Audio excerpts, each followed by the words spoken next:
Hello दोस्तों, कैसे हैं आप सब। एक बार फिर से आप सबका स्वागत आपके अपने चैनल टूरोपीडिया हिंदी पर। आज हम आपको जिस देश के सफर पर लेकर जा रहे हैं, उस देश के लोगों को बारिश बिल्कुल पसंद नहीं है। इस देश के लोग कभी आपको ना नहीं कहेंगे, उसके बदले ये आपको मैं भी कह सकते हैं। इस देश का दुश्मन और हमारा दुश्मन एक ही है साहब, मतलब हमारी तरह ये भी चीन से दूरी बनाए रखते हैं। एक ऐसा देश जहां लड़कियां अपने आप को सुंदर बनाए रखने में कोई कसर नहीं छोड़ती।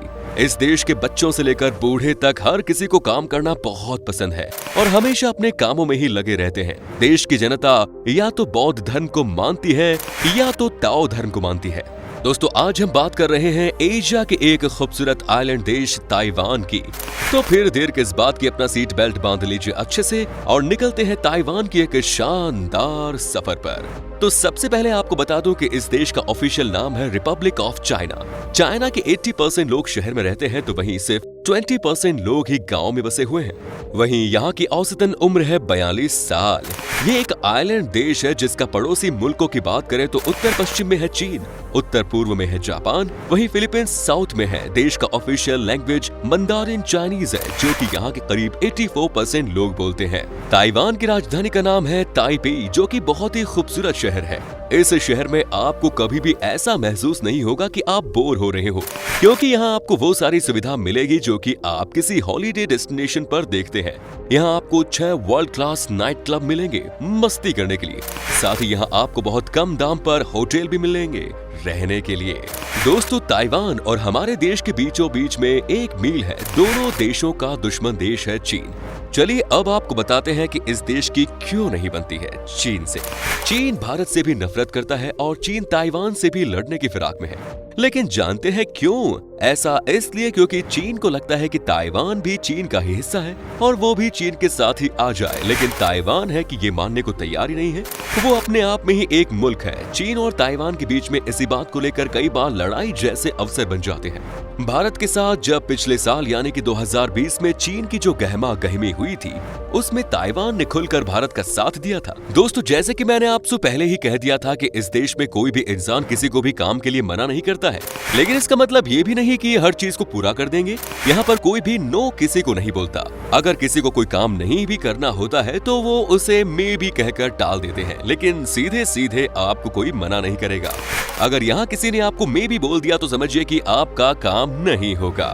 जैसे कि हमारे देश में 13 नंबर को बुरा माना जाता है, वैसे ही ताइवान में 4 नंबर को बुरा माना जाता है। यहाँ आपको कोई भी होटल या हॉस्पिटल हो या अपार्टमेंट आपको 4th फ्लोर नहीं मिलेगा। यहाँ के लोगों का मानना है कि नंबर 4 प्रेत आत्मा को अट्रैक्ट करती है। ताइवान देश को 1590 में पुर्तगाल के लोगों ने खोज के निकाला था, लेकिन उससे पहले चीन के लोग इस देश के बारे में कहा करते थे कि ये मड आइलैंड है, यानी कि दलदल है जिसका कोई काम नहीं है। चीनी सभ्यता में यही चीन के लोग कभी इस देश को कीचड़ कहा करते थे। आज वही चीन इस खूबसूरत मुल्क को अपने अंदर हथियाना चाहता है और यही वजह है कि इन दोनों देशों के बीच में 36 का आंकड़ा है।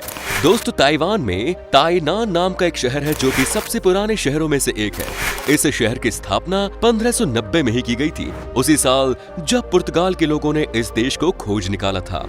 ताइवान देश के कुछ नियम सबसे अलग हैं और बहुत ही अच्छे भी हैं, जैसे कि इस देश में कोई भी अपना कूड़ा सड़क पर नहीं रखता या कूड़े की ढेर में नहीं रखता। यहाँ पर हर सुबह कचरे वाली ट्रक आती है जो कि तेज तेज म्यूजिक बजाया करती है, जिससे लोगों को पता चलता है कि कूड़े वाली गाड़ी आ गई है और उसके बाद सभी अपने अपने घर से कूड़ा उठाकर इस ट्रक में भर देते हैं। दोस्तों, अगर खुशहाल देशों की बात की जाए तो ताइवान का नंबर बहुत ऊपर आता है।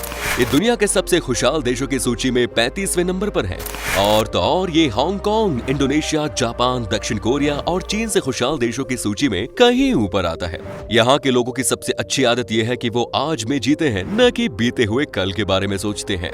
ताइवान देश की महिला बहुत ही मेहनती होती है। देश की आबादी की 96% महिलाएं काफी पढ़ी लिखी हैं और सबसे अच्छी बात यह है कि ये महिलाएं काम करती है। यहाँ सिर्फ 4% महिलाएं ही हाउसवाइफ है। यहाँ कोई भी महिला अपने पिता या हस्बैंड के ऊपर निर्भर नहीं करती। घर और बाहर दोनों जगह अपने परिवार के लिए काम करती है। ताइवान के लोग बहुत ही हिम्मत वाले होते हैं। ये छोटा सा मुल्क है, लेकिन अगर कोई इन्हें आग दिखाता है तो ये उनके लिए बहुत खतरनाक साबित होते हैं। ताइवान चीन के खिलाफ कई बार झड़प हो चुकी है और हर बार चीन को मुंह की खानी पड़ती है। यहाँ की आर्मी बहुत मजबूत है। यहाँ की खतरनाक आर्मी ट्रेनिंग को देखने के बाद कई लोगों के पसीने छूट जाते हैं। ताइवान में कराओके सिस्टम बहुत पॉपुलर है। इस सिस्टम के मुताबिक सभी के पास अपना एक प्राइवेट रूम होता है जिसे वो सिर्फ और सिर्फ अपनी मौज मस्ती के लिए इस्तेमाल करते हैं। इस रूम में वो वीडियो गेम खेलते हैं, उन्हें जो करना होता है वो करते हैं और कोई एक दूसरे को डिस्टर्ब भी नहीं करता। पहले ये कराओके सिस्टम एक क्लब से शुरू हुआ था, लेकिन अब यहाँ के लोगों ने खुद ही अपने घर में ये काम शुरू कर दिया। इनके मुताबिक आपको अपने आप से बात करने का मौका मिलता है और अगर आपका मूड ऑफ है तो इसमें समय बिताने के बाद आप कई ज्यादा फ्रेश फील करेंगे। वैसे बात तो सही है, अपने आप के लिए आजकल लोगों के पास समय ही नहीं है, लेकिन ताइवान के लोगों ने ये तरीका भी ढूंढ लिया। ताइवान के सरकार की जितनी तारीफ की जाए उतना कम है। ये अपने लोगों के लिए बहुत लॉयल है। इस देश की मेडिकल फैसिलिटी बहुत ऊपर है। यहाँ के हर एक इंसान को सरकार फ्री मेडिकल सुविधा देती है। किसी को कुछ भी हो जाए आपको बस एक फोन करना है और उसके बाद आपका पूरा ख्याल वहाँ की मेडिकल टीम रखेगी। काश ऐसा दिन हमारे देश में भी आते, लेकिन हमारी पॉपुलेशन ही हमारी सबसे बड़ी मुसीबत है और इस चीनी बीमारी ने तो देश को तोड़कर रख दिया है। जहां हम सफेद रंग को शांति की निशानी मानते हैं, वहीं ताइवान के लोगों का मानना है कि सफेद रंग निराशा का प्रतीक है। यहाँ के लोग सफेद कपड़ा तभी पहनते हैं जब किसी की मौत होती है। वैसे हमारे देश में भी ऐसा ही होता है, लेकिन ताइवान में ऑफिस में भी आपको कोई भी सफेद रंग के कपड़े में नजर नहीं आएगा। वैसे आपको बता दें कि यहाँ की शादियों में आपको सभी लोग लाल कपड़े में ही नजर आएंगे। यहाँ लाल रंग को जश्न का प्रतीक माना जाता है। जैसा कि हमने आपको शुरुआत में ही बता दिया था कि इस देश में और हमारे देश में बहुत सी बातें एक जैसी हैं। आपको बता दें कि ताइवान की शादियों में भी पहले पंडित से लड़के लड़की की कुंडली मिलाते हैं। इतना ही नहीं, वो ये भी तय करते हैं कि किस दिन शादी होगी और पहले बच्चे का क्या नाम रखा जाएगा। मतलब ये है कि यहाँ के लोग भी शादी के मामले में खुद से ज्यादा ऊपर वाले पर ज्यादा निर्भर करते हैं। यही हाल तो हमारे देश में भी है। हमारे यहाँ तो 36 गुण मिलाए जाते हैं। ताइवान में हर साल में फ्लाइंग फिश फेस्टिवल बनाया जाता है। इस दिन यहाँ के लोग कम से कम 6 से 7 अलग अलग तरह की फिश करी बनाते हैं। ये फेस्टिवल एक हफ्ते तक चलती है और इसमें यहाँ के लोग एक दूसरे को अपने घर पर बुलाते हैं और तरह तरह का खाना खिलाया जाता है। हालांकि देखा जाए तो ये भी सोशल सर्किल बढ़ाने का ही तरीका है। इस देश के लोग भी हमारी तरह ही मिलनसार होते हैं। ताइवान के लोगों के बीच में एक चीज बहुत ही कॉमन है और वो है कि यहाँ पर आपको हर किसी के हाथ में छाता दिख जाएगा। ये लोग धूप से बचने के लिए इस छाते का इस्तेमाल करते हैं और यहाँ लोगों को बारिश बिल्कुल भी पसंद नहीं है। ताइवान में अच्छी खासी बारिश होती है। यहाँ पर कब बारिश हो जाए और कब किसी को पानी में भीगना पड़े ये किसी को नहीं पता। आपको जानकर हैरानी होगी कि इस देश को face mask capital of Asia भी कहा जाता है। लेकिन ऐसा क्यों? दरअसल यहाँ के लोगों को अपने स्किन से बहुत प्यार होता है। यहाँ के लोग किसी भी हाल में अपने फेस को सन के डायरेक्ट कनेक्ट में नहीं आने देते और वो हमेशा ही अपने फेस को मास्क लगाकर कवर रखते हैं। आप अगर दिन के समय इस देश की राजधानी को देखेंगे तो आपको बहुत ही कम ऐसे लोग नजर आएंगे जो कि रोड पर चलते हुए दिखेंगे। ताइवान के लोग बड़े फिट होते हैं और उसके पीछे ये वजह भी हो सकती है कि ये पहाड़ों पर चढ़ने का खेल खेलते हैं। जी हाँ, ये यहाँ का सबसे पॉपुलर गेम है कि कौन कितनी तेजी से किसी ऊंची पहाड़ी पर चढ़ता है। जो जीतता है उसे उपहार में बहुत सारी चीजें मिलती हैं। गेम के साथ साथ लोग फिटनेस भी बना लेते हैं। ताइवान की हवा बहुत शुद्ध और साफ होती है। यहाँ की एयर प्योरिटी बहुत ही हाई लेवल की है और इसका सीधा कारण ये है कि यहाँ की जनसंख्या बहुत कम है। गाड़ियां कम चलती हैं और ऐसे में पॉपुलेशन का कोई सवाल ही नहीं। ताइवान देश रिंग ऑफ फायर जोन में आता है। इसका मतलब होता है कि यहाँ पर हजारों की संख्या में भूकंप आते रहते हैं।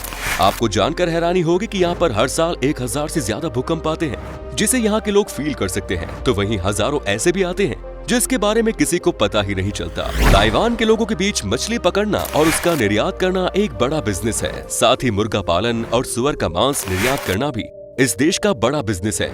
वैसे यहाँ पर बड़े पैमाने में चावल, सब्जियां और फल फूल भी उगाए जाते हैं। जैसा कि हमने आपको पहले ही कहा कि यहाँ के लोग बड़े ही मेहनती होते हैं और ये अपनी मेहनत के दम पर ही आगे बढ़ते जा रहे हैं। जो लोग खेती में लगे हैं वो भी अपने देश के लिए पैसे कमा रहे हैं। अनाज को इतनी मात्रा में उगाकर कि देश के लोगों का भी काम चल जाए और बाहर भी निर्यात कर सके। तो चलिए दोस्तों, अब हम आपको बताते हैं कि क्या है यहाँ का वीजा प्रोसेस और ताइवान में घूमने के लिए आपको कितने पैसे खर्च करने पड़ेंगे। आपके पास अगर सारे डॉक्यूमेंट्स मौजूद हैं तो आपको वीजा लगभग 2 से 10 दिन के अंदर मिल जाएगा और अगर आप अकेले हैं तो आपको ताइवान घूमने के लिए 7 से 8 दिन में लगभग 55 से 60 हजार रुपए खर्च करने होंगे।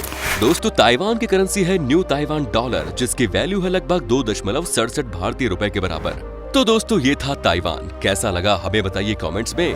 क्या कभी आपने विजिट की है ये शहर? और अगर किया है तो आपका एक्सपीरियंस कैसा रहा ये भी हमारे साथ शेयर जरूर कीजिएगा।